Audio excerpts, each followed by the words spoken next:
these are persons who ordinarily will be involved in some of the issues that are going around. And we all got the information the same way we got it, mostly from your own mediums, that certain persons had suspended the national chairman. We immediately filed a complaint with the police, and I have a copy of it here, which was served on the IGP yesterday to investigate the individuals who are behind it. Particularly that the local government ward ESCO, all of them, no exception, not a single one is missing, had showed up to say they are not aware of that action. They distanced themselves from the action, and they disowned the action, and they condemned the action. And as you all heard, they also condemned it today. We don't know where all this is coming from. Our primary investigation indicates that it's a fraud, a typical 419 situation here. And unfortunately, they've also gone too far by taking the fraudulent documents and circulating it to all of you. We're also hearing this afternoon, we have not seen any court order. We're also hearing that they've used the same fraudulent document to go to court to obtain an order of the court. We haven't seen the order, but we heard about it. But whatever kind of order that will emanate from such a document will also be an order obtained by fraud. And all of us know, even a 100 level law student will tell you that an order obtained by fraud is an unlawful order and would not be enforceable. I will not be recognized and will not be respected because it will be obtained by fraud. The individuals who are behind this are not APC members. They are not members of the ESCO of Ganduje ward or any APC ESCO of any ward for that matter. We don't know them, and that remains our position. In addition to the complaint that was lodged to the police, the Ganduje ward ESCO are also going to the National Judicial Council now to submit a petition against the judge who granted the ex parte order, and all of you are invited to be with them. Thank you very much. Will you appeal or will you seek another order from another court by the time they communicate to you? It will be an order obtained by fraud, and any lawyer will tell you that order obtained by fraud is a nullity, ab initio. I'm sure you can ask another lawyer to explain to you what I said. So in a sense, let me assist my friend. Yeah. You are a lawyer. Are you saying that if the order is obtained by fraud, It's a nullity. in a sense, you are writing petition to the NJC? I'm not writing petition to NJC. I'm not. You are going to submit a petition. I am not submitting petition to NJC. Any other questions? No. No more questions. Sorry. If a judge decides on his own to listen to one side without hearing the order, or without inviting the parties who are mentioned on the process to make an order, and then follows the order with a threat, you know that it's a judge that's interested in the case. And of course, you know what it is. It means that the judge has been compromised. Nice check. Yes. Okay.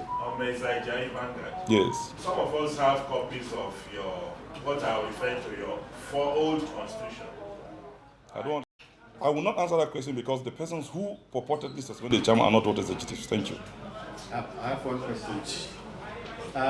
Within your communication, the local government, the board, and the state, there were instances made that those who perpetrated the suspension are going to be suspended. If you claim that they are not members of your party, why mention the suspension? Well, I'm not aware about that statement made by them. But we haven't made that statement. First of all, you have to be a member first to be suspended. The purported order is supposed to be obtained ex parte. Well, yes, you don't need to see the other party before you grant such. you see, the point here is this. If the judge is not compromised, why will he dabble into this matter? We all know what the Supreme Court has said regarding internal affairs of the party. In the first place, there's issues of jurisdiction which he lacks. And he should know as a judge. I'm not engaging him on the pages of this paper, but as a judge, he should know. The court has no jurisdiction, that's number one. Number two, the persons who purportedly went and appeared before him with a process are a fraud. One of the defendants, of the plaintiffs who said, whose name appears there as the person suing the national chairman and the party, he's here with us. He is here in Abuja right now, and his name is appearing over there. He will show you his ID card if you want to see him. So where are they getting all these things from? I don't understand, but I think they've gone too far. The court has also gone too far. It's not the first time, if you may recall. Many of you here have a good sense of history. It would never, And as a professor of law, someone asked me here, I am a professor of law, a problem. I will tell you something here. I will tell you something here. I don't know why some of you come for press conference already antagonistic and apparently so. There's no need for it. There's no need for it. Now, the point here is this, right? Never again would this repeat itself. Interference with a political system in such a manner. If some of you could recall, June 12th and circumstances around it, similar things happened. We had an Oshomole story here, and we also had quite a number of incidences even involving the PDP, where the courts would make unnecessary, avoidable, and needless ex parte court orders.